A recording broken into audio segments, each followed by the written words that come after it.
Bab 1314, Disegel, 2. Ketika peri itu mendengar pertanyaan itu, dia langsung berkata, "Oh, jadi mereka." Sejujurnya, aku tidak begitu paham tentang masalah ini.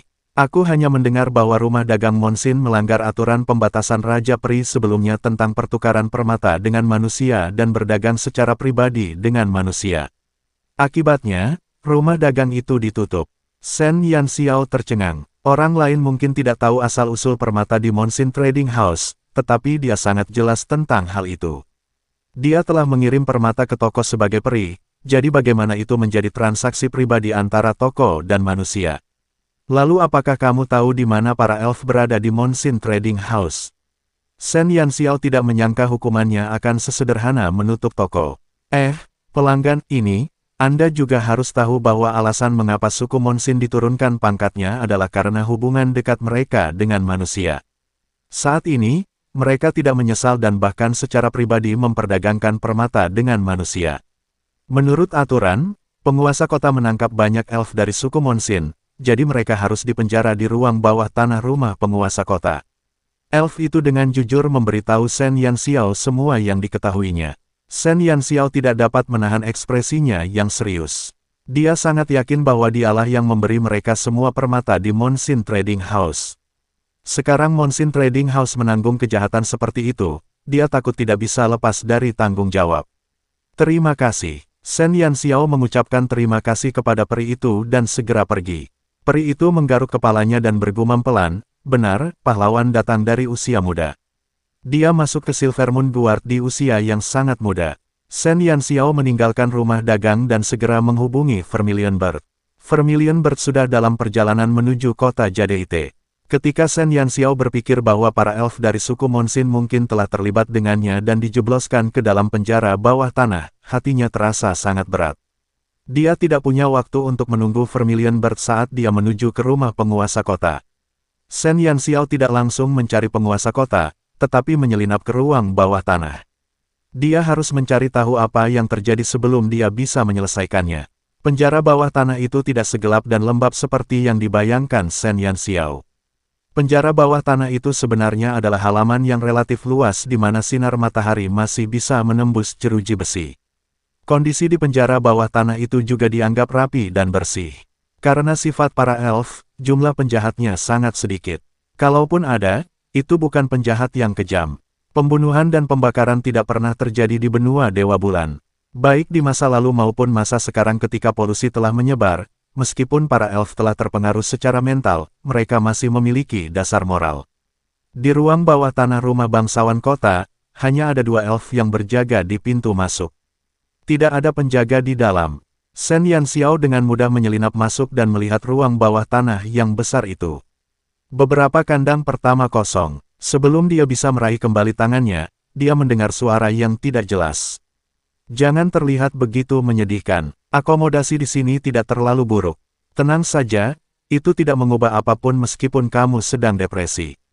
Hei, aku punya buah segar di sini. Kamu mau satu?" Ada sedikit senyum dalam suara itu, tanpa sedikit pun rasa gugup. Dari kejauhan, Shen Yanxiao melihat sebuah tangan terjulur dari kandang di sebelah kiri tidak jauh dari sana. Di tangan itu ada buah seukuran telapak tangan, bergoyang saat menghadap kandang. Bab 1315, Disegel, 3. Bibir Shen Yanxiao berkedut. Meskipun suaranya tidak dikenal, dia yakin 100% bahwa dia pernah mendengarnya sebelumnya. Melihat tangannya yang energik, warna kulitnya berbeda dari peri. Ternyata pemilik tangan itu adalah seorang manusia, bukan peri. Shen Yanxiao hanya bisa memikirkan satu orang yang bisa dipenjara di sini. Pencuri bunga, yang ditahan karena mengejar putri tuan kota, paman ketiganya, Shen Jing. Shen Yanxiao terdiam, bukankah paman ketiganya terlalu riang? Meskipun kondisi selnya cukup baik, dia tetaplah seorang tahanan. Haruskah dia begitu bersemangat? Haruskah dia begitu sombong hingga mengajak teman satu selnya makan buah? Shen Yanxiao menatap langit tanpa berkata apa-apa.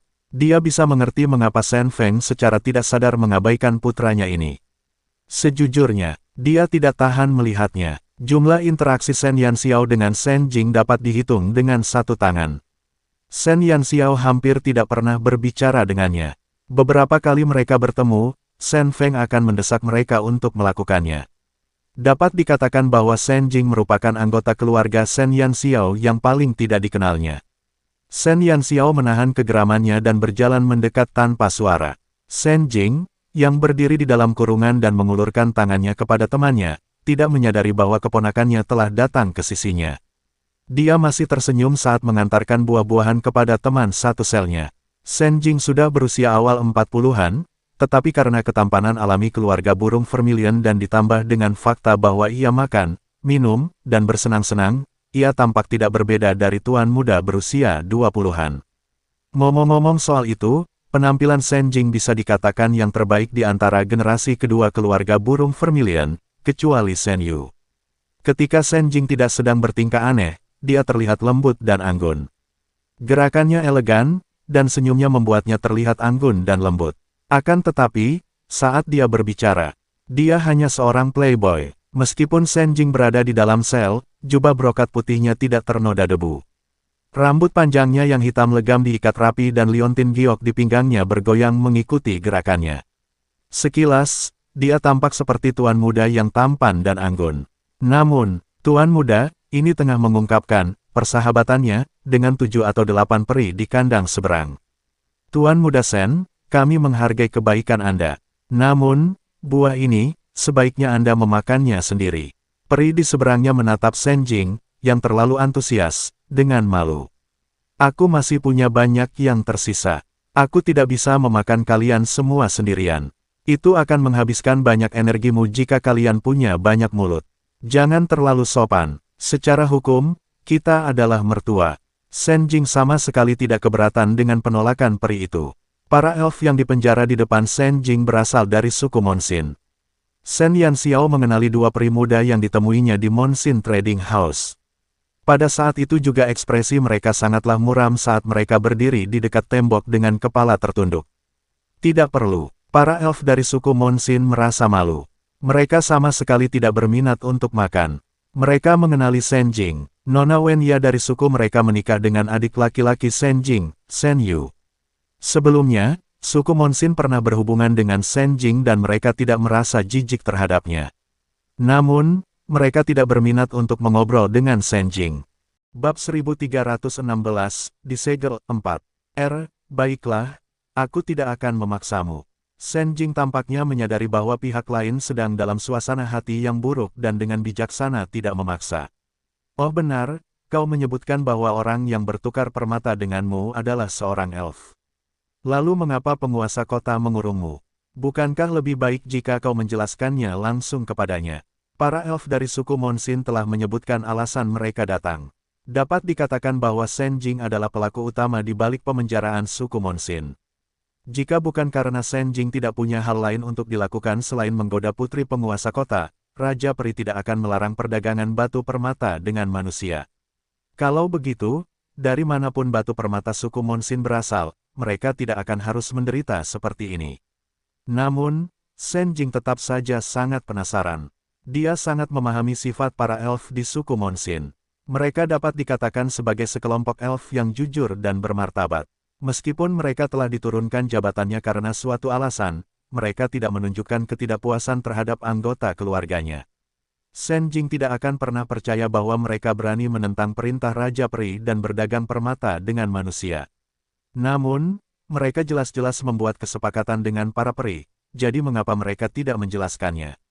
Di antara para elf suku Monsin, seorang elf laki-laki yang lebih tua berkata, kami sudah menjelaskannya, tetapi penguasa kota tidak mempercayai kami. Dia meminta kami untuk mengungkapkan identitas elf yang mengirim permata, tetapi kami tidak dapat mengungkapkannya. Saat itu, pelanggan itu datang dengan tergesa-gesa, dan meskipun selalu ada permata di rumah dagang, dia tidak muncul selama setengah tahun. Selama waktu itu, selalu ada binatang mistis yang datang untuk mengambil koin kristal. Kami bahkan tidak tahu nama mereka berdua, jadi di mana kami bisa menemukan mereka. Jika mereka tidak dapat menemukan bukti apapun, perkataan mereka tidak dapat dipercaya. Semua orang tahu bahwa persediaan permata di benua bulan sangat sedikit dan hanya manusia yang dapat menyediakan permata dalam jumlah besar. Bisnis Monsin Trading House sangat suram. Namun, setengah tahun yang lalu, sejumlah besar permata tiba-tiba dijual dan pasokan permata tidak pernah berhenti selama periode itu. Hal ini menarik perhatian penguasa kota. Setelah diselidiki lebih lanjut, mereka menemukan bahwa permata-permata di Monsin Trading House itu bukan berasal dari benua Dewa Bulan. Permata-permata itu jelas berasal dari benua cemerlang tempat manusia tinggal. Tidak peduli bagaimana para elf di rumah perdagangan Monsin mencoba menjelaskan, mereka tidak akan mampu menghilangkan kecurigaan mereka jika mereka tidak dapat menemukan elf yang telah menjual kembali mereka. Terlebih lagi, setelah dua peri dari rumah perdagangan Monsin menggambarkan Shen Yanxiao kepada penguasa kota semakin tidak percaya bahwa dia benar-benar ada. Peri kecil yang belum mencapai usia dewasa bisa mengeluarkan begitu banyak permata. Bukankah itu terlalu aneh? Kecuali jika dia adalah pemimpin suatu suku, peri mana yang punya permata sebanyak itu? Dan pemimpin suku tidak akan pernah menjual permata ini. Oleh karena itu, setelah beberapa kesimpulan, sulit bagi para peri suku Monsin untuk membersihkan diri dari kecurigaan. Bukankah kau mengatakan bahwa seekor binatang mistis akan datang untuk mengambil uang? Tidak bisakah kau meminta penguasa kota untuk menemukan binatang mistis itu? Pikiran Shen Jing masih berputar sangat cepat. Peri suku Monsin memaksakan senyum dan berkata, kami juga ingin menemukannya, tetapi makhluk mistis itu hanya muncul sesekali dan akan pergi setelah mengambil uangnya. Kami, bahkan tidak tahu di mana menemukannya. Shen Jing bertanya, kalau begitu, apakah kau tahu jenis binatang mistis apa itu? Beritahukan kepada penguasa kotamu untuk memperhatikan dan memintanya untuk mencarinya. Bagaimanapun, binatang mistis itu akan segera menghasilkan uang. Beritahukan kepada penguasa kota untuk mengirim peri untuk menjaga pintu masuk rumah dagangmu. Bab 1317, disegel, 5. Kami telah mengirim seseorang untuk berjaga, tetapi sudah 5 hari dan masih belum ada berita. Konon, penguasa kota sudah merasa bahwa kami berbohong dan telah menyingkirkan para elf yang menjaga pintu masuk rumah dagang. Para elf dari suku Monsin ingin menangis. Mereka hanya melakukan bisnis yang jujur. Siapakah yang mengira hal seperti itu akan terjadi? Sulit dipercaya. Dia memiliki banyak permata dari benua Brilliance, dan pihak lainnya adalah peri di bawah umur. Lebih jauh lagi, yang mereka sebutkan adalah binatang mistis. Harus diketahui bahwa binatang ajaib memiliki hubungan terbaik dengan manusia. Tidak mengherankan jika penguasa kota merasa sulit mempercayai kata-kata peri cahaya bulan. Apakah kau tahu apa makhluk mistis itu? Shen Jing agak penasaran. Hubungan antara makhluk mistis dan elf agak rumit. Binatang ajaib bisa menandatangani kontrak dengan manusia, tetapi mereka mengurus urusan mereka sendiri dengan para elf. Kedua belah pihak bersikap acuh tak acuh, dan dia belum pernah melihat elf dan binatang ajaib terlalu dekat. Yuesi, beritahu kami. Peri tua itu berteriak. Orang yang dipanggil adalah salah satu elf yang bertanggung jawab atas rumah perdagangan Monsin. Dia berjalan ke tepi kandang dan menatap Shen Jue. Aku tidak yakin dengan wujud aslinya, tetapi dia tampak seperti anak kecil setelah berubah. Dia sangat mungil dengan rambut merah dan mata merah. Ada juga tanda api di antara alisnya. Dia memiliki temperamen yang buruk dan agak sombong. Yuesi berusaha keras mengingat informasi tentang burung vermilion. Binatang mistis itu akan selalu pergi setelah mengumpulkan uang dan tidak akan pernah berbicara omong kosong dengan mereka. Shen Jing mendengarkan dengan saksama dan semakin dia mendengarkan, semakin dia merasa bahwa binatang mistis yang dijelaskan oleh Yuesi itu akrab. Penampilan seperti anak kecil, sosok mungil, rambut merah, mata merah, tanda api, dan kepribadian yang arogan, menabrak. Mengapa semakin lama dia mendengarkan, semakin teringatlah dia pada Vermilion Bird dari keluarganya. Setelah burung Vermilion menandatangani kontrak dengan Shen Yanxiao, Shen Jing telah bertemu burung Vermilion 2 kali. Mengenai binatang penjaga keluarga burung Vermilion ini, Shen Jing selalu menjaga jarak dengan hormat. Selain sikapnya yang lebih baik terhadap Shen Yanxiao, seperti terhadap anggota keluarga lainnya, burung Vermilion selalu mengarahkan dagunya ke arah mereka. Seharusnya bukan dia, kan? Bukankah seharusnya dia ada di samping Xiao Xiao saat ini? Shen Jing menyentuh dagunya dan merasa bahwa dia mungkin terlalu banyak berpikir. Burung Vermilion selalu mengikuti Shen Yanxiao. Dimanapun Shen Yanxiao berada, disitulah burung Vermilion berada. Shen Yanxiao masih jauh di benua cemerlang, jadi bagaimana mungkin dia bisa muncul di sini?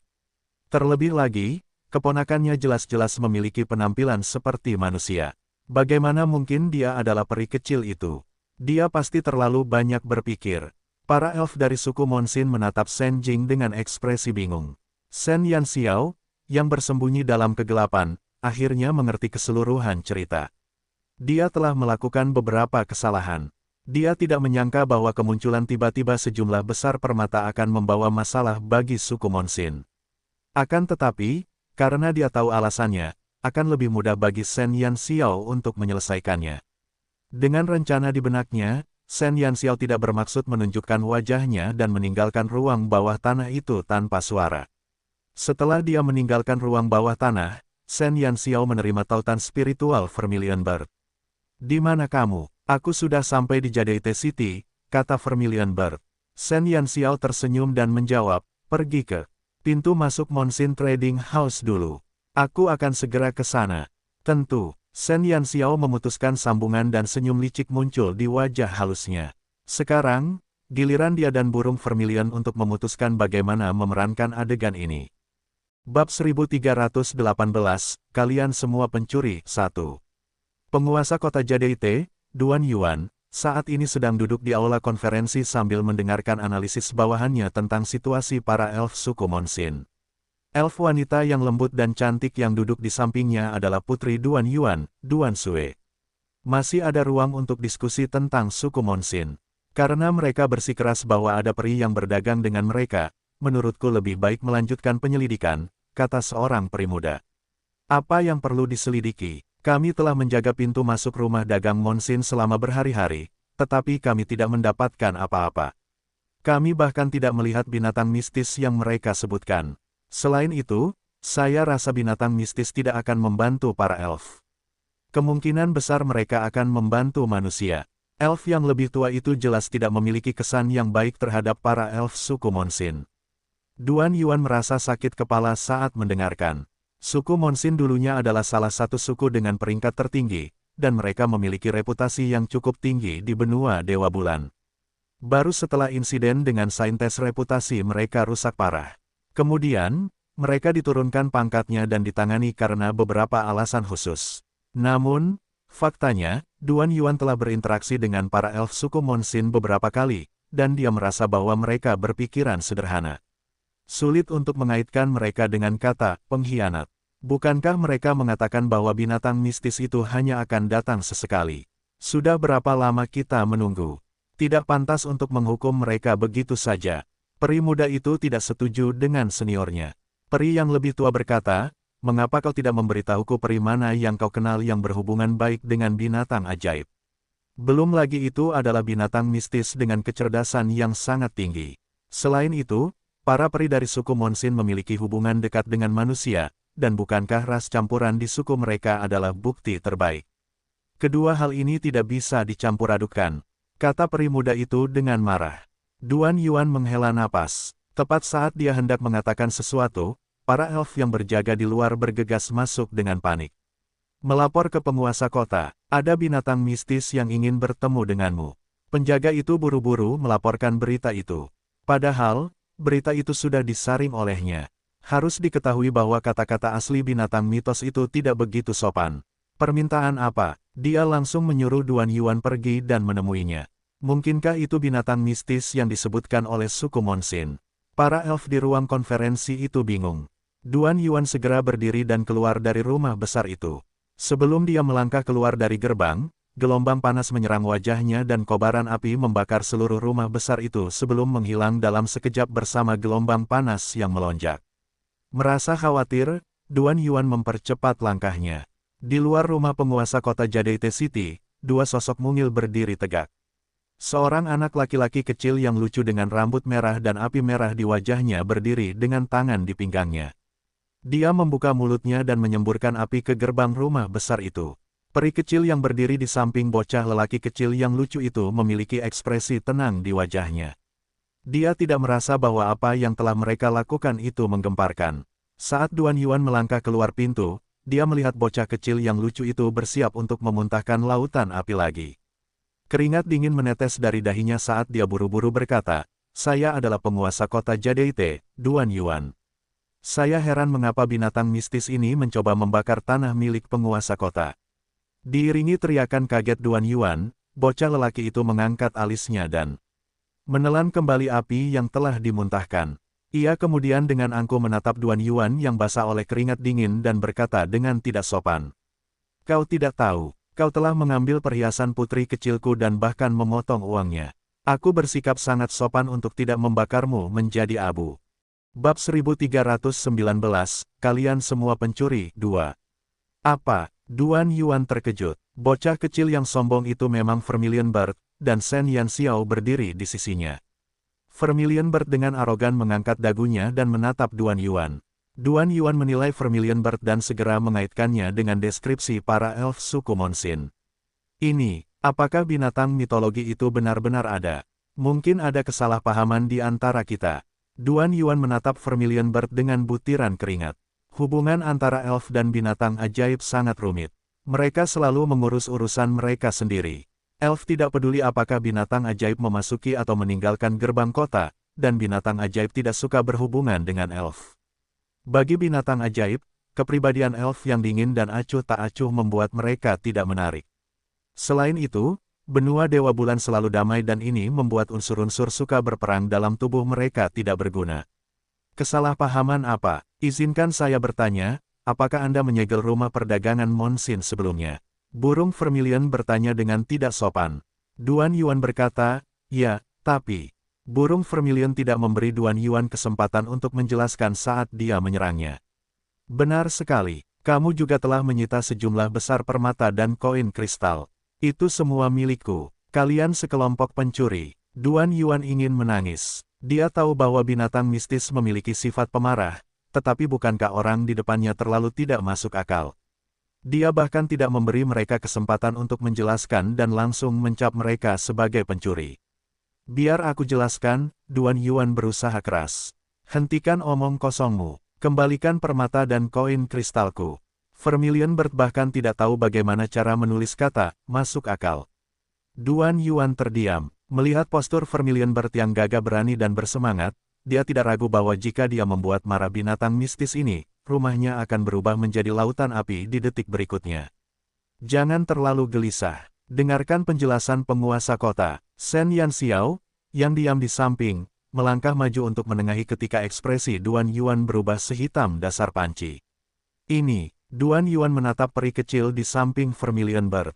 Saat tatapannya mendarat di dada Shen Yanxiao, jejak keterkejutan langsung muncul di matanya. Bukankah itu lambang pengawal bulan perak dan suku cahaya bulan? Apakah peri kecil ini dari pengawal bulan perak? Dan juga peri suku cahaya bulan? Rahang Duan Yuan hampir jatuh ke tanah. Namaku Yanxiao. Sebenarnya, permata yang kau sita dari Monsin Trading House adalah milikku. Shen Yanxiao tersenyum dan berkata kepada Duan Yuan. Setelah menderita serangan tak masuk akal dari Vermilion Bird, Shen Yanxiao yang tersenyum tampak jujur, patuh, bijaksana, dan penuh perhatian di mata Duan Yuan. Apakah permata-permata ini benar-benar milikmu? Oh, maaf, tetapi kami lebih berhati-hati dalam hal ini. Menurut penyelidikan kami, asal mula permata-permata ini seharusnya berada di benua Brilliance tempat manusia tinggal.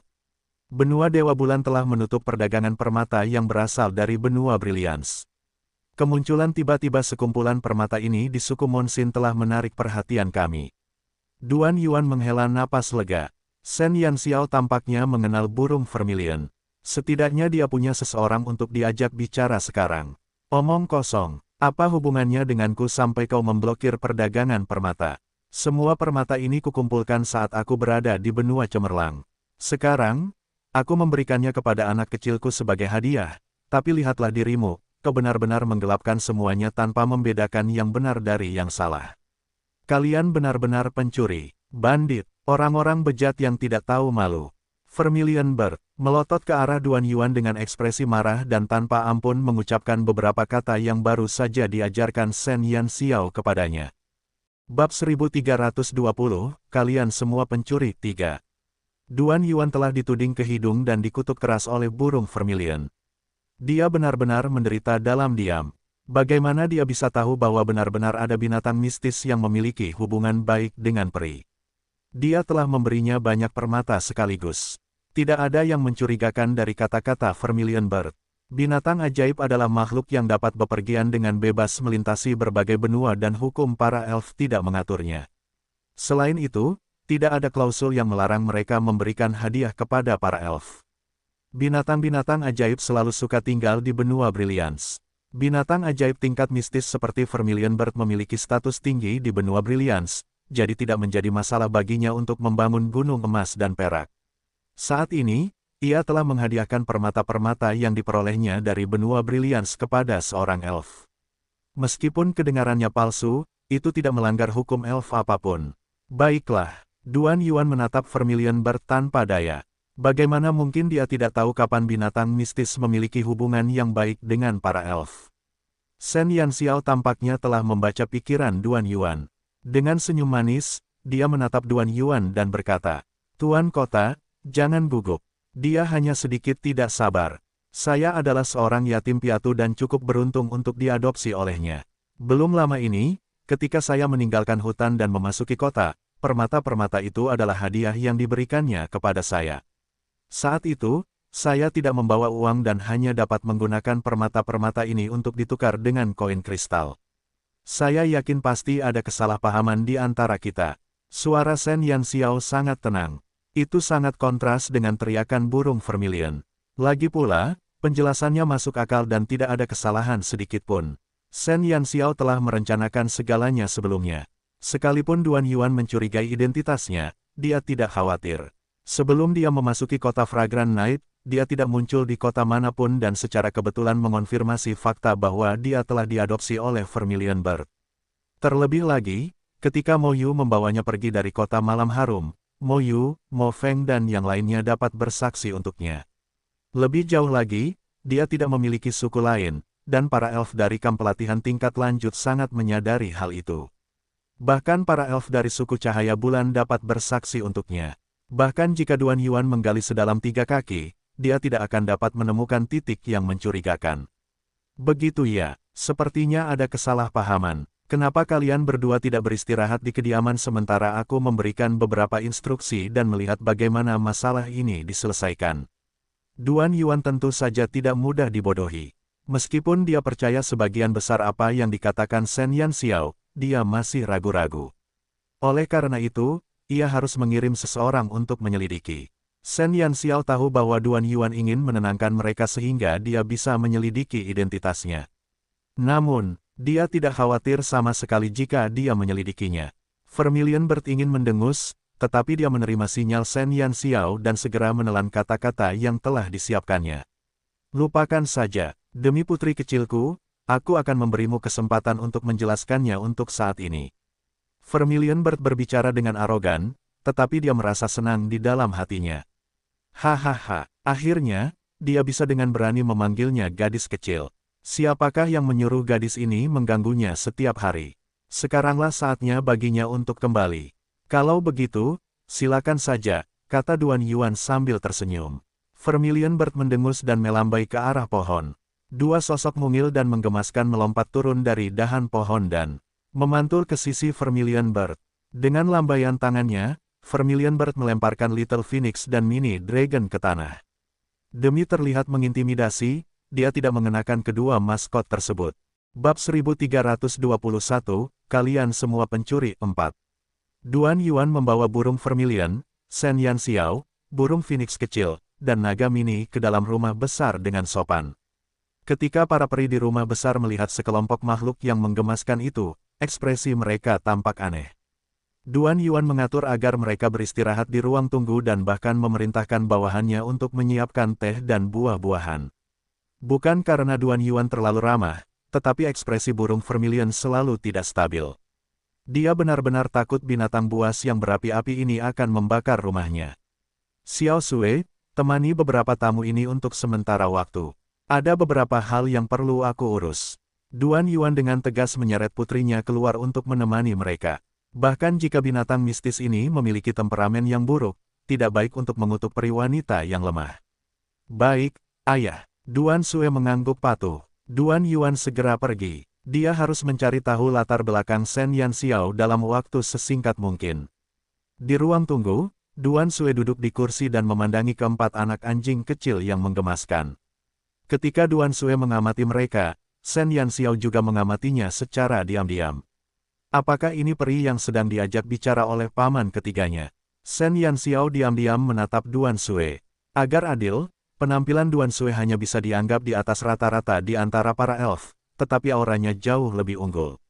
Dia duduk di sana dengan tenang dengan senyum tipis di bibirnya, tetapi itu membuatnya merasa nyaman. Shen Yanxiao tidak banyak berhubungan dengan wanita. Jika mereka bukan loli, mereka akan menjadi tipe saudari kerajaan. Sangat sedikit wanita yang memiliki temperamen lembut seperti itu. Perasaan yang diberikan Duan Sue padanya selembut air. Namaku Duan Sue, bagaimana denganmu? Duan Sue menatap Shen Yanxiao sambil tersenyum. Chu, Little Phoenix memiringkan kepalanya sebagai ucapan salam. Gumaman mini dragon dianggap menunjukkan wajahnya. Vermilion Bird tidak menanggapi sama sekali. Shen Yanxiao menghela nafas dan berkata kepada Duan Sue, namaku Yanxiao. Senyum mengembang di wajah Duan Sue, bagaikan sinar matahari di musim dingin yang dapat mencairkan es dan salju. Yanxiao, apakah kamu peri dari suku Cahaya Bulan? Aku selalu mengagumi guru besar Liang Qiu dari suku Cahaya Bulan. Dia adalah seorang jenius di antara para penyihir, tetapi sayangnya, dia tinggal jauh di kota tingkat hitam. Aku hanya peri putih jadi aku tidak dapat memenuhi keinginanku. Shen Yanxiao mengangguk. Kata-kata Duan Sue sama sekali tidak membuatnya merasa terasing. Dia bersikap lembut seperti kakak perempuan tetangga. Kamu telah lulus ujian seleksi pengawal bulan perak di usia yang begitu muda. Pasti sulit bagimu, kan? Saat aku seusiamu, aku masih anak kecil yang tidak tahu apa-apa. Yang ku tahu hanyalah mengikuti ayahku sepanjang hari. Tetapi kamu telah mengambil alih dan bahkan masuk pengawal bulan perak. Kamu benar-benar hebat. Suara Duan Sue sangat lembut. Meskipun apa yang dia katakan adalah pujian, itu tidak membuat Shen Yanxiao merasa munafik. Peri ini sungguh memiliki pesona. Shen Yanxiao tampaknya mengerti mengapa paman ketiganya mengambil risiko yang sangat besar untuk memikatnya dan memecahkan salju. Pria mana yang tidak tergoda oleh wanita lembut seperti itu? Belum lagi paman ketiga keluarganya yang terkenal. Hal yang paling langka adalah, mata Duan Sue sangat jernih. Setiap kata dan ekspresinya tulus tanpa sedikit pun kepura-puraan. Wanita yang sifatnya lembut akan selalu membuat orang berhati lembut. Ini adalah pertama kalinya Shen Yanxiao berinteraksi dengan seorang wanita dengan kepribadian seperti itu. Bahkan jika Shen Yanxiao tidak banyak bicara, Duan Sue masih akan mengobrol dengannya sebentar, dan tidak akan ada keheningan yang canggung. Bab 1322, Kompensasi, 1. Di sisi lain, Duan Yuan sudah mulai mengerahkan semua bawahannya untuk menyelidiki Shen Yanxiao. Para elf itu sangat efisien. Namun, ketika Duan Yuan menerima berita itu, dia terkejut. Sumber berita tersebut berasal dari kota tingkat hitam yang disebut Wind City. Menurut informasi, Shen Yanxiao tiba-tiba muncul di kota malam harum setengah tahun yang lalu. Kemudian, dia mengenal Mo Yu karena dia ingin bergabung dengan kamp pelatihan. Ketika dia berada di kota malam harum, Mo Yu telah meminta Shen Yanxiao untuk menjalani tes. Karena hasil tes Shen Yanxiao terlalu tak terbayangkan, banyak elf di kota malam harum mengingat peri kecil ini. Banyak elf yang ingat dengan jelas bahwa Shen Yanxiao hanya memiliki lencana Qian tanpa lencana suku apapun. Setelah itu, Mo Yu mengirim Shen Yanxiao ke kamp pelatihan lanjutan. Kemudian, Shen Yanxiao menghabiskan hari-harinya di kamp pelatihan lanjutan. Dia juga dihargai oleh Penatua Yue di kamp pelatihan lanjutan dan direkrut ke dalam suku Cahaya Bulan. Baru pada saat itulah dia memiliki sebuah suku. Dapat dikatakan bahwa ketika Shen Yanxiao berada di kota Malam Wangi, dia adalah peri kecil yang tidak punya uang. Jika bukan karena serangkaian pertemuan kebetulan yang terjadi setelahnya, mungkin tidak ada yang akan menyangka bahwa dia akan memiliki prestasi seperti sekarang. Sederet catatan tentang Shen Yanxiao diletakkan di hadapan Duan Yuan. Selain keterkejutan, dia tidak bisa berkata apa-apa. Sumber informasi ini benar-benar dapat diandalkan dan tidak mungkin salah. Ini berarti bahwa semua yang dikatakan Shen Yanxiao adalah benar. Dia adalah seorang yatim piatu yang diambil dan dibesarkan oleh binatang mitos. Tidak ada yang mustahil di dunia ini. Duan Yuan memaksakan senyum. Tidak heran binatang mistis itu begitu murah hati kepada peri. Shen Yanxiao dibesarkan oleh binatang mistis. Setelah mengonfirmasi identitas Shen Yanxiao, Duan Yuan tentu saja mempercayai semua yang dikatakannya. Jelasnya, suku Monsin tidak bersalah. Lupakan saja, kita masih harus memberi Yan Xiao penjelasan untuk ini.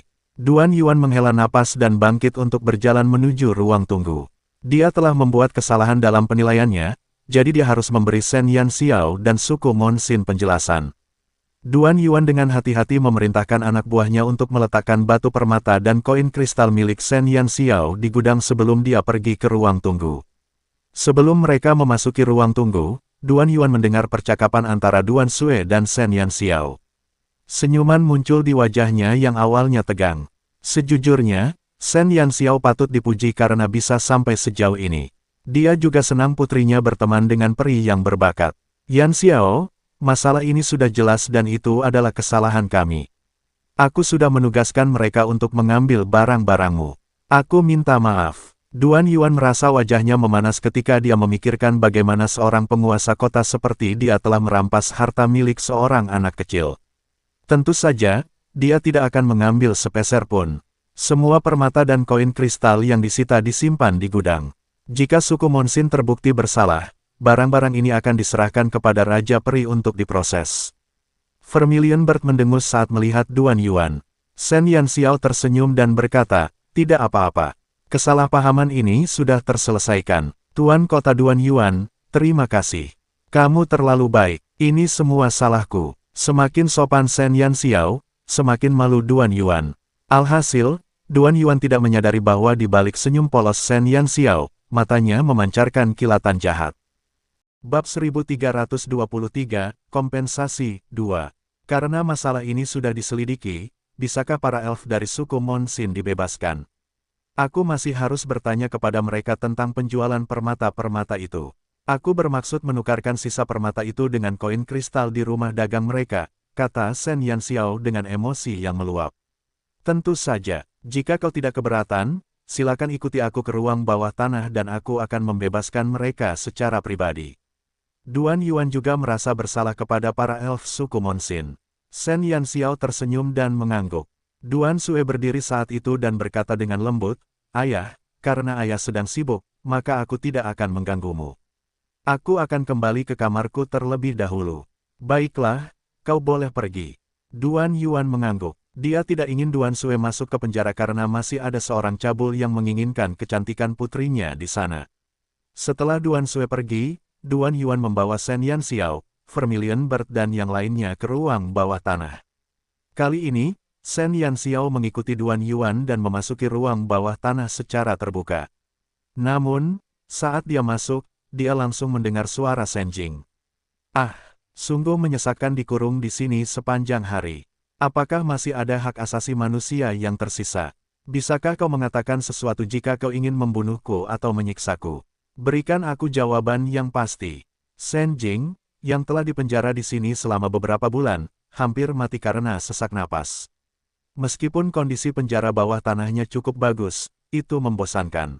Terlalu membosankan. Bagi orang tak berguna sepertinya, tinggal di suatu tempat tanpa anggur dan daging adalah siksaan yang amat berat baginya. Bibir Duan Yuan berkedut. Shen Yan Xiao terdiam. Shen Jing, apakah kamu gelisah? Duan Yuan menahan amarahnya dan berteriak. Saat Shen Jing mendengar suara Duan Yuan, dia langsung terdiam. Ketika Duan Yuan berjalan ke kandangnya, dia telah berubah menjadi seorang tuan muda yang anggun. Dia menatap ayah mertua di dalam hatinya dengan lembut dan sopan. Namun, saat Shen Jing melihat Vermilion Bird berdiri di belakang Duan Yuan, citranya sebagai tuan muda langsung hancur. Shen Jing menatap Vermilion Bird dengan kaget dan bertanya-tanya apakah dia salah lihat.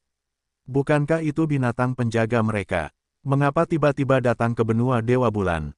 Ketika dia melihat Shen Yan Xiao di sisi Vermilion Bird, Shen Jing tidak bereaksi. Selama beberapa kali Shen Jing dan Shen Yan Xiao bertemu, Shen Yan Xiao telah menyamar sebagai gadis jelek. Oleh karena itu, Shen Jing tidak tahu bahwa bebek jeleknya telah berubah menjadi angsa. Seluruh perhatian Shen Jing tertuju pada Vermilion Bird dan ekspresinya tampak seolah-olah dia akan keluar dari jeruji besi pada detik berikutnya. Vermilion Bird melirik Shen Jing dengan dingin. Hanya pandangan sekilas, namun Shen Jing jelas merasakan peringatan di mata Vermilion Bird. Shen Jing dapat menjamin bahwa jika dia mengucapkan sepatah kata saja, Vermilion Bird akan menamparnya sampai mati. Pertanyaan yang tak terhitung jumlahnya ditelan oleh Shen Jing. Dia bahkan tidak bisa mengurus dirinya sendiri saat ini, jadi bagaimana mungkin dia bisa bertanya pada Vermilion Bird mengapa dia datang ke benua Dewa Bulan. Melihat Shen Jing sudah menjadi patuh, Duan Yuan menoleh menatap para elf dari suku Monsin. Ketika Yuesi dan elf lainnya melihat Shen Yanxiao dan Vermilion Bird, mata mereka dipenuhi dengan kejutan yang menyenangkan. Pelanggan, Anda sudah di sini. Yuesi menatap Shen Yanxiao dengan penuh semangat. Kemunculan Shen Yanxiao telah membuktikan bahwa mereka tidak bersalah. Keluhan beberapa hari terakhir telah terkumpul di dalam hatinya, dan Yuesi merasa ingin menangis. Maaf telah menyusahkanmu. Shen Yanxiao merasa bersalah saat melihat para elf yang dikurung. Bab 1324, Kompensasi 3. Tidak apa-apa, tidak apa-apa. Para elf suku Monsin buru-buru menggelengkan kepala. Meskipun permata Shen Yanxiao telah membawa masalah bagi mereka, sekarang setelah masalah itu teratasi, tidak ada kerugian bagi mereka. Sebaliknya, permata Shen Yanxiao lah yang telah mendatangkan keuntungan besar bagi rumah dagang mereka. Karena itu, mereka harus berterima kasih kepada Shen Yanxiao. Duan Yuan berkata, masalah ini tidak ditangani dengan baik. Saya minta maaf kepada kalian berdua di sini. Saat masalahnya kurang lebih sudah selesai, Duan Yuan membuka kandang dan melepaskan para elf suku Monsin. Peri yang dikirim Duan Yuan untuk mengambil permata dan koin kristal baru saja tiba. Duan Yuan ingin mengakhiri segalanya sesegera mungkin, tetapi semua yang terjadi selanjutnya bagaikan petir dari langit cerah, menghancurkan jiwanya dan menghancurkan tubuhnya. Tuan Kota, oh tidak, permata dan koin kristal yang kami sita dari Monsin Trading House, semuanya hilang. Peri yang datang melapor hampir menangis. Apa? Duan Yuan merasa seperti tersambar petir dan hampir terjatuh. Apakah kamu sudah memeriksanya? Mungkinkah benda itu diletakkan di sudut yang tidak kamu sadari? Duan Yuan menjadi cemas. Jumlah batu permata dan koin kristal yang dikumpulkan dari Monsin Trading House cukup banyak. Jika mereka kehilangannya di gudang penyimpanan rumah bangsawan kota, maka masalahnya tidak akan terselesaikan. Peri itu memasang wajah muram dan berkata, sudah kuperiksa, memang tidak ada apa-apa. Kulit Duan Yuan langsung berubah pucat pasi. Mereka baru saja mengembalikan kepolosan suku Monsin, tetapi mereka tidak dapat lagi menemukan uang yang telah mereka sita. Ini sungguh sangat memilukan. Para elf dari suku Monsin juga tercengang. Mereka tidak menyangka Duan Yuan akan mengantongi uang itu. Namun, gudang penyimpanan di rumah bangsawan kota juga dijaga dengan cukup baik. Bagaimana bisa gudang itu menghilang tanpa alasan? Hanya seorang pencuri tertentu yang tidak bermoral yang memiliki ekspresi tenang tanpa sedikit pun rasa panik karena kehilangan uangnya. Namun, ada pencuri yang tenang karena 1. Duan Yuan, kamu harus menjelaskan masalah ini kepadaku. Bukankah kamu bilang akan mengembalikan permata dan koin kristal kami? Kurasa kamu hanya ingin menyimpannya untuk dirimu sendiri. Apa maksudmu dengan menggunakan permata yang tidak diketahui asalnya untuk menahan para elf dari suku Monsin? Itu pada dasarnya karena kamu menyukai permata dan uang itu. Vermilion Bird langsung meledak. Dia bersikeras bahwa Duan Yuan pasti telah menggelapkan permata dan koin kristal tersebut. Duan Yuan menatap Vermilion Bird seolah menangis tetapi tidak meneteskan air mata. Sejujurnya, dia tidak punya pikiran seperti itu. Namun, kini uang itu telah hilang, ia pun merasa bersalah. Lagi pula, uang itu selama ini selalu berada di gudang penyimpanan di rumah besar itu. Bagus sekali, biar kukatakan padamu, jika kau tidak menyerahkan koin kristal dan permata hari ini, aku pasti akan membakar rumahmu ini. Burung Vermilion melotot marah ke arah Duan Yuan, seolah-olah dia akan membakar rumah itu. Duan Yuan benar-benar panik, dia tidak tahu apa yang sedang terjadi. Ketika dia pergi ke gudang kemarin lusa, dia melihat dengan jelas kotak berisi permata dan koin kristal. Bagaimana bisa kotak itu hilang dalam waktu sehari? Duan Yuan tidak akan pernah tahu bahwa setengah hari yang lalu, barang-barang ini masih disimpan di gudang rumah besar itu. Namun, seorang pencuri yang tidak bermoral pergi ke gudang rumah besar itu sebelum dia pergi untuk menagih utang dan, dengan mudah, mengambil semua barang miliknya. Jangan khawatir, bahkan jika barangnya hilang, aku akan menggantinya. Aku akan mengembalikan semua permata dan koin kristal dalam keadaan utuh. Duan Yuan berjanji dengan tergesa-gesa. Bab 1325, Kompensasi 4. Benarkah? Vermilion Bird mengangkat alisnya. Ya, Duan Yuan mengangguk dengan tegas. Baiklah, kalau begitu aku akan mengatakan ini terlebih dahulu. Mengenai permataku, aku ingin mereka dikembalikan kepadaku sebagai permata, dan koin kristal harus dikembalikan dalam jumlah yang tepat. Jangan coba-coba menipuku dengan koin kristal itu. Permata-permata itu sebagian besar adalah barang bagus yang dikumpulkan dari benua Brilliance, jadi jangan gunakan produk cacat untuk menambah jumlahnya. Vermilion Bird mendengus. Permintaan Vermilion Bird membuat Duan Yuan pusing. Permata adalah barang mewah yang tidak dapat memenuhi permintaan di benua Dewa Bulan. Saat itu, dia telah mengumpulkan peti penuh permata dari suku Monsin. Belum lagi dia tidak dapat membelinya, bahkan jika dia dapat membeli permata dalam jumlah yang sama, harganya tidak akan terjangkau oleh seorang penguasa kota kecil seperti dia.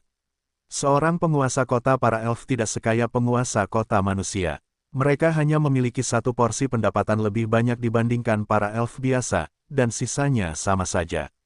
Tanpa korupsi, tidak akan ada kekayaan. Koin kristal yang pecah masih dapat disatukan kembali, tetapi permata. Apa-apaan, yang diinginkan Vermilion Bird adalah batu permata dari benua Brilliance. Permata di benua Cemerlang bahkan lebih mahal daripada yang ditemukan di benua Dewa Bulan. Selain itu, perdagangan permata dengan manusia telah ditutup. Di mana dia bisa mendapatkan begitu banyak permata dari benua Brilliance. Duan Yuan ingin bernegosiasi dengan Vermilion Bird, tetapi dengan sikap Vermilion Bird, dia tidak akan berani berbicara bahkan jika dia punya 10 nyali. Lagi pula, Duan Yuan tidak punya alasan untuk berjuang. Dia memang kehilangan permata itu karena dia tidak menyimpannya dengan baik. Dia tidak bisa memberi dampak negatif pada keluarganya karena kelalaiannya. Namun, di mana dia bisa mendapatkan permata sebanyak itu? Tepat ketika Duan Yuan dalam dilema, Shen Yanxiao bertindak seolah-olah dia baru saja menemukan Shen Jing dan terkekeh. Kamu adalah Shen Jing. Shen Jing sedikit terkejut. Dia mendengarkan gosip di satu sisi dan dalam suasana hati yang baik. Bagaimana dia bisa terlibat? Melihat peri kecil yang lucu di depannya, Shen Jing memiliki mentalitas menghargai semua hal yang indah dan berkata sambil tersenyum, benar sekali. Anak kecil, pernahkah kamu mendengar tentangku? Shen Yanxiao mengangguk dan berkata dengan polos, aku pernah mendengarnya. Mereka mengatakan bahwa kamu datang ke benua Dewa Bulan untuk melakukan bisnis terkait permata, tetapi kamu dikurung karena melakukan sesuatu yang buruk. Ekspresi Shen Jing berubah, menabrak. Bagaimana bisa seorang anak kecil yang menggemaskan mengucapkan kata-kata yang menyakitkan seperti itu? Dia hanya melakukan beberapa tindakan yang terlalu intim dengan seorang wanita muda yang cantik, jadi bagaimana itu menjadi hal yang buruk? Siapa orang idiot yang menyebarkan rumor ini? Dia pasti akan menghajarnya sampai mati. Pertanyaan Shen Yanxiao yang tampaknya santai memiliki serangkaian efek ketika memasuki telinga Duan Yuan. Ada setumpuk besar permata siap pakai yang menunggunya. Duan Yuan menyipitkan matanya dan menatap Shen Jing. Saat itu, Shen Jing datang ke kota Jadaite dengan membawa sejumlah besar permata untuk dijual, tetapi semuanya terkunci dalam beberapa hari.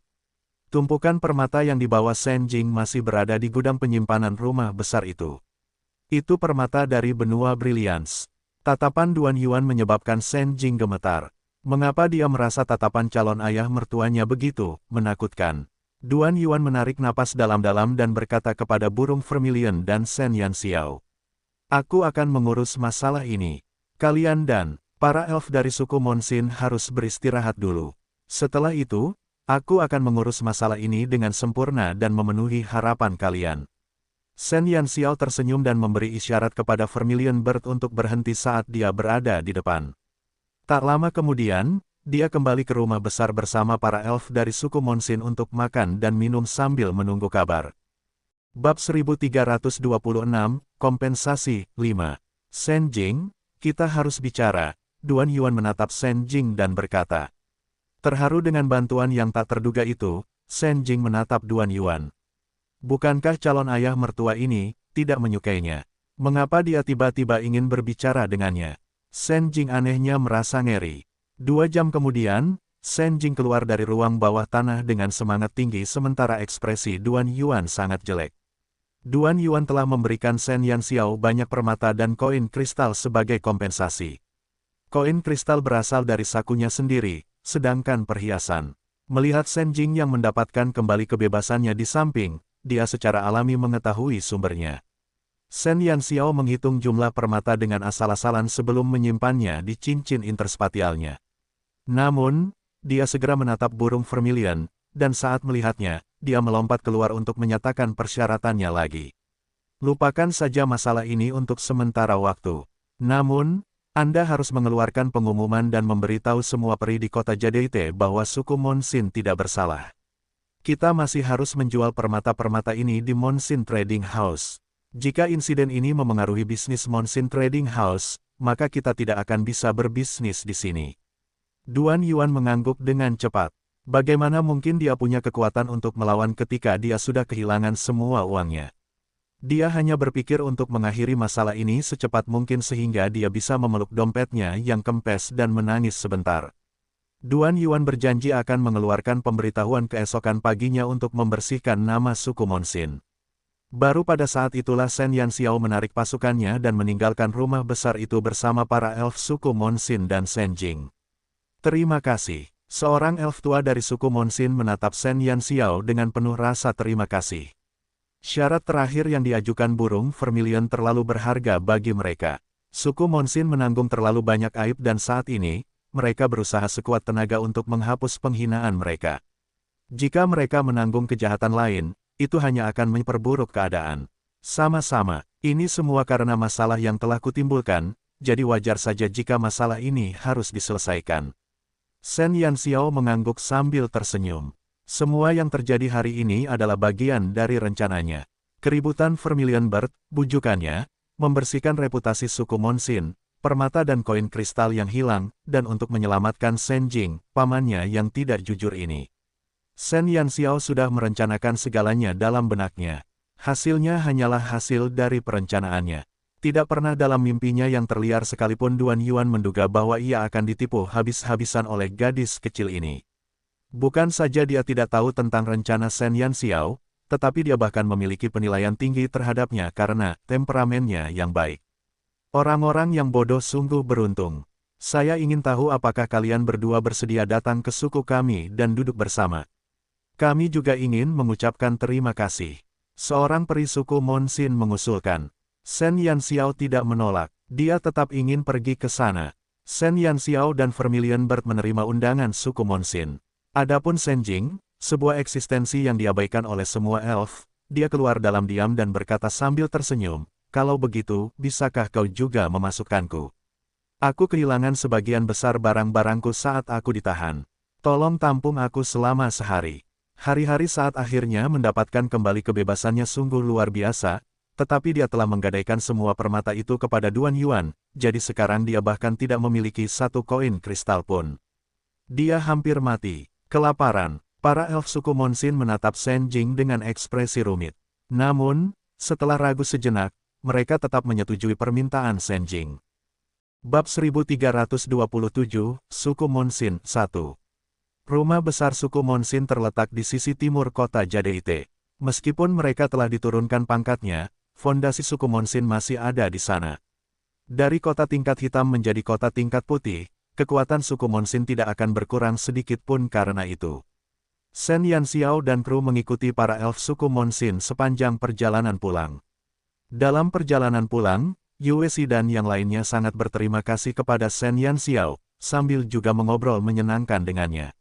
Sen Jing berjalan sendirian di ujung kelompok dan menatap Vermilion Bird yang berdiri di samping Sen Yanxiao dengan wajah penuh tanda tanya. Dia 100% yakin bahwa binatang mistis ini adalah burung vermilion. Namun, jelas bahwa burung vermilion tidak ingin dia mengungkapkan identitasnya. Oleh karena itu, Sen Jing hanya bisa menutup mulutnya. Sesampainya di kediaman suku Monsin, Yue Si mengetuk pintu, dan tak lama kemudian pintu itu terbuka. Ketika seorang elf muda melihat Yue Si dan para elf lainnya, ia langsung tersenyum terkejut dan membuka pintu sebelum berteriak ke dalam kediaman. Saudara Yue Si dan yang lainnya sudah kembali. Mereka sudah kembali. Ini adalah pertama kalinya Sen Yanxiao melangkah ke dalam suku elf yang memiliki hubungan darah dengannya.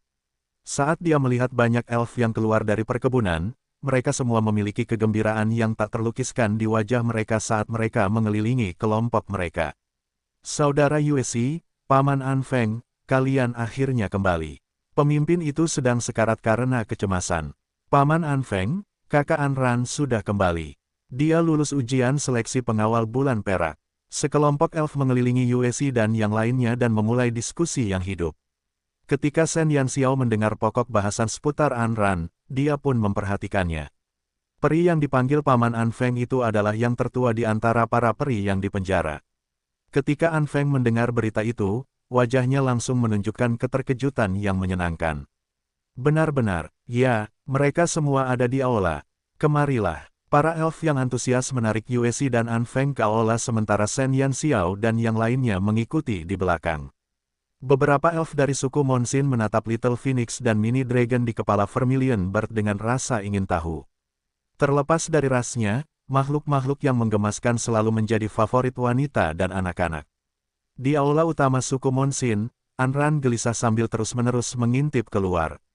Duduk di ujung meja adalah seorang peri wanita yang cantik dan anggun.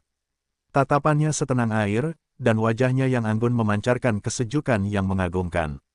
Sekilas, dia tampak berusia 30-an atau 40-an, tetapi jika diperhatikan lebih dekat, dia memiliki beberapa kerutan halus di sudut matanya. Dia adalah pemimpin suku Monsin, An Yan. Tatapan mata An Yan yang anggun menyapu An Ran yang gelisah. Ketika Duan Yuan melepaskan para elf dari suku Monsin, dia telah meminta bawahannya untuk menyampaikan berita itu kepada suku Monsin. Jadi saat ini, mereka semua sedang menunggu. Ketika Yuesi dan yang lainnya muncul di pintu masuk aula, An Ran tidak bisa lagi menahan kegembiraannya dan menghampiri mereka. Ayah, An Ran menemukan An Feng di antara kerumunan.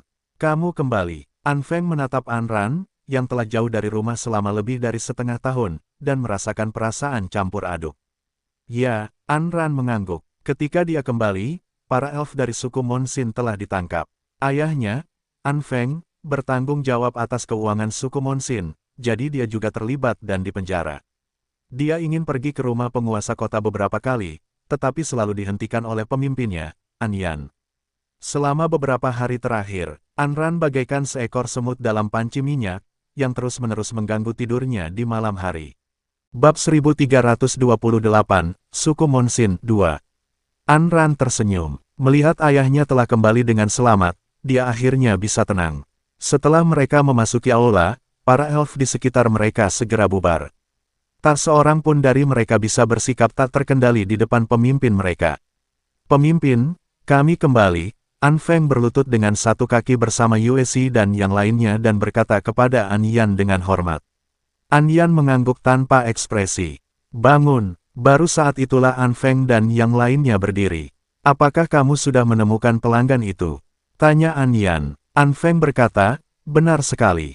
Pelanggan itulah yang menyelesaikan kesalahpahaman antara kami dan Tuan Kota. Selain itu, Tuan Kota berjanji akan mengeluarkan pengumuman di kota Jadeite besok untuk membersihkan nama baik kami. Jejak kegembiraan muncul di mata tenang An Yan. Pelanggan itu sudah ada di sini. An Feng berkata begitu, Shen Yanxiao dan Vermilion Bird perlahan berjalan keluar dari kerumunan. Ketika An Yan pertama kali melihat Shen Yanxiao, tiba-tiba wajahnya yang sedingin es tampak retak. Dia sedikit membelalakkan matanya dan menatap wajah yang sangat dikenalnya ini. Wen ya, An Yan tanpa sadar memanggil. Semua elf di aula menahan napas.